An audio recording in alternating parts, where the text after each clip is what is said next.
Hello and welcome back to The Independent Pianist. I'm your host, Cole Anderson, and today we're looking at a infrequently heard piece, a very wonderful miniature by Fanny Mendelssohn Hensel. So this Notturno could equally well be referred to as a barcarolle or even a Venetian gondola song. It's quite reminiscent of the pieces which are usually called that, which Felix Mendelssohn himself called Venetian gondola songs from his Songs Without Words. It's quite a bit more difficult than most of the pieces from the Song Without Words which fall into this genre, though. That's mainly because of the left-hand figuration, which Fanny has given us, which is a little bit beyond the normal introductory kind of technical difficulty for one of these accompaniments. However, if you practice it blocking out the upper three notes of the arpeggio, kind of in this manner, you'll find this will be very helpful in mastering the leaps between these various arpeggios.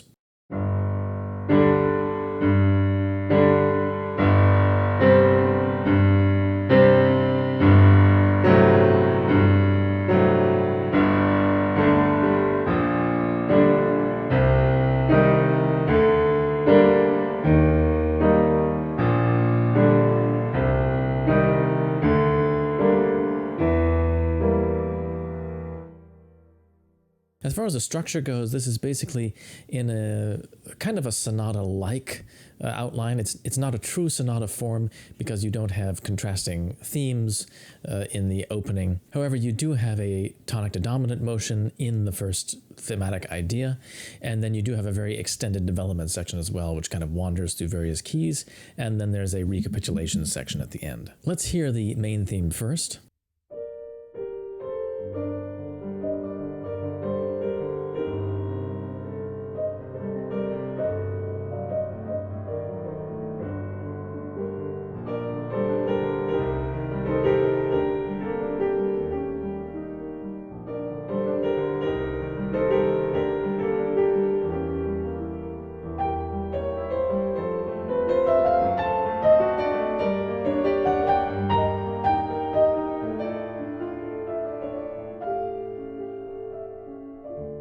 So it's a very beautiful and evocative theme. And then I divide the development section up into three sections. So the first one picks up where that theme left off and develops through many keys before finally seeming to aim for E flat minor. However, Fanny makes a surprise arrival on E flat major. So here's what the build-up sounds like.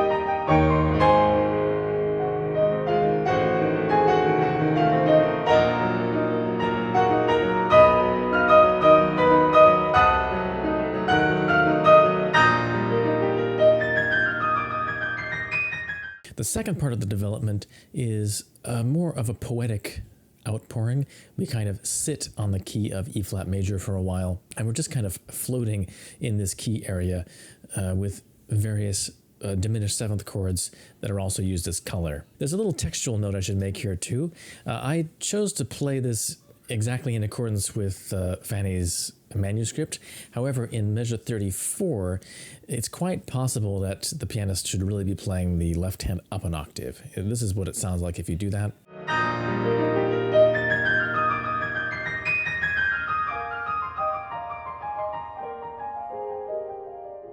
And I think that actually sounds quite reasonable. So I would vote for probably taking that up an octave in my future performances. But I give you the version, the literal version that's in the manuscript here. So in the third part of this development is a very powerful and stormy build-up to a return of the main theme in the home key of G minor. This is more standard stuff, but there is a very extraordinary passage over the flat 6. E flat major, which was, of course, where the music ended up in the middle part of this development, where Fanny writes a very long pedal marking, which is kind of extraordinary, an extraordinary effect, and one which you can make work on a modern piano as well. So here's the passage.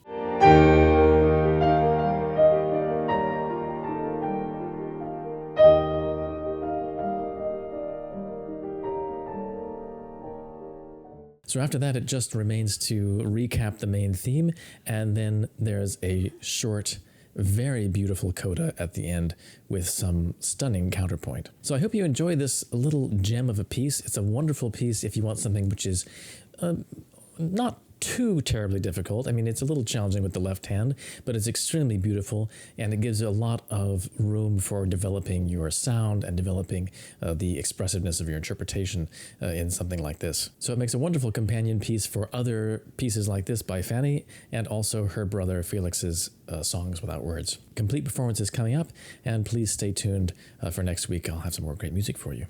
Take care.